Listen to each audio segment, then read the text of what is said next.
TorahCafe.com.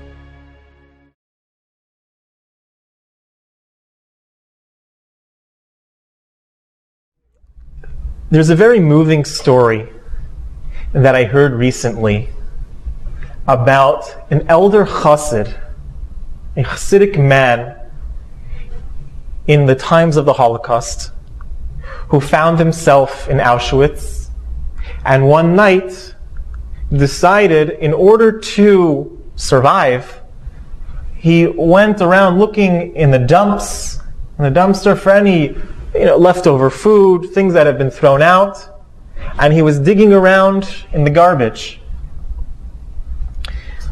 All of a sudden, he hears steps coming, and he gets very nervous and he hides.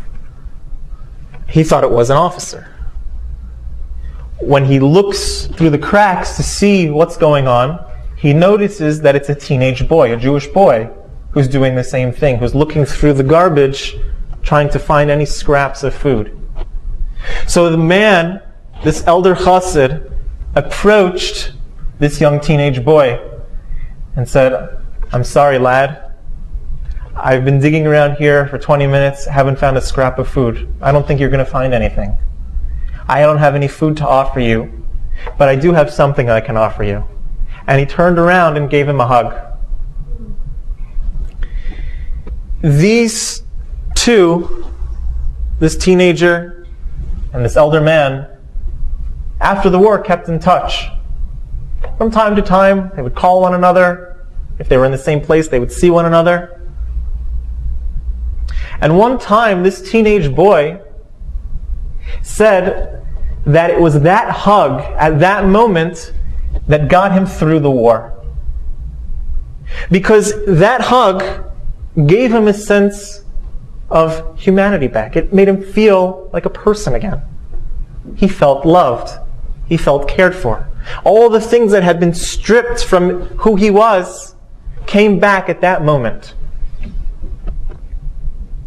If human existence is limited to the physical, how can we say, how could a thing like love sway death? How could that help him get through what he was going through, if a human being's existence is solely physical? When doing this talk in the past, not here, but in other locations, sometimes there'll be an individual who thinks they really know themselves. And we'll take a volunteer from the audience and ask them different questions. But I'd like to address this question to everyone present today, and those who are joining us online. The question goes as follows: do we know the real us? Usually, there's always one person or two people who say, "Oh yeah, you know what? I know who I am. I know the real me. Look in the mirror. That's me. What you see is what you get. I'm very open. The whole me is written all over myself. My personality spells out exactly who I am. Ask any of my friends, ask any of my neighbors. I know who I am, and they knew who I am." But let's think about it for a second. How much we really know the real us. And the first thing I'd like everyone to imagine is not themselves currently, but think back in your mind's eye to your 15-year-old self. Look in the mirror right now at your 15-year-old image, what you looked like when you were 15. Many of us probably had pimples, braces. Maybe some of us thought we were fat or ugly. But stare your 15-year-old self in the face. Now, let's erase that image and think back further in your mind's eye to your 10-year-old self. Look in the mirror of your mind's eye to your 10-year-old self. Maybe you had freckles, crooked teeth, skinny and puny. But you looked very different than your 15-year-old self. And you also looked very different than your 20-year-old self. Now take it back a step further, all the way to your beginning.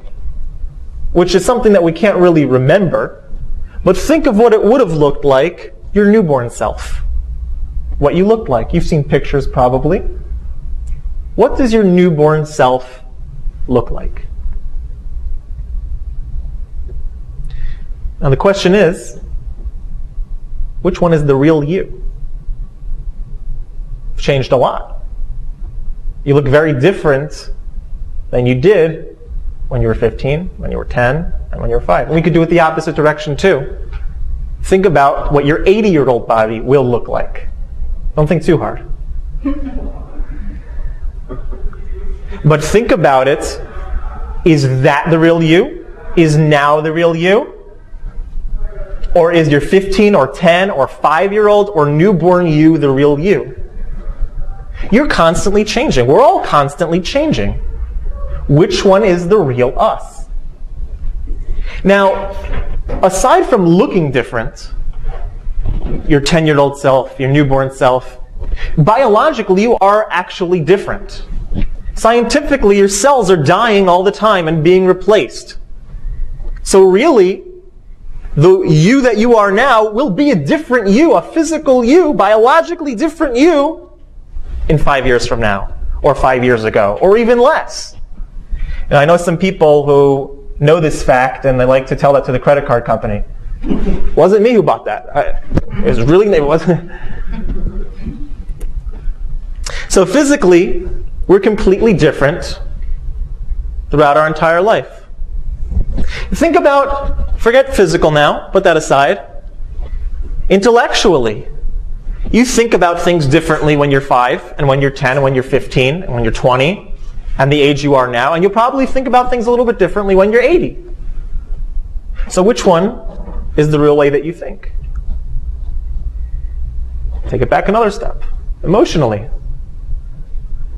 Your 15-year-old emotions. Let's not go there. Your 10-year-old emotions. Your 5-year-old emotions. Your current emotions. Your 80-year-old emotions. Which is the real you? Your personality is always changing. So which one is the real you? So physically we're completely different. Emotionally we're completely different. Constantly changing. Intellectually we're completely different. So who are we? How do I know that I'm me? If I'm completely different than I was 5 years ago, or than I was 10 years ago, or than I'm going to be 10 years from now, if I'm completely different right now, in every aspect, physically, intellectually, emotionally, even back, subconsciously, sometimes our subconscious even change. So if I'm constantly changing, and we're all constantly changing on every level of our existence, what makes us us? What's that? Where's the stability? Who are we?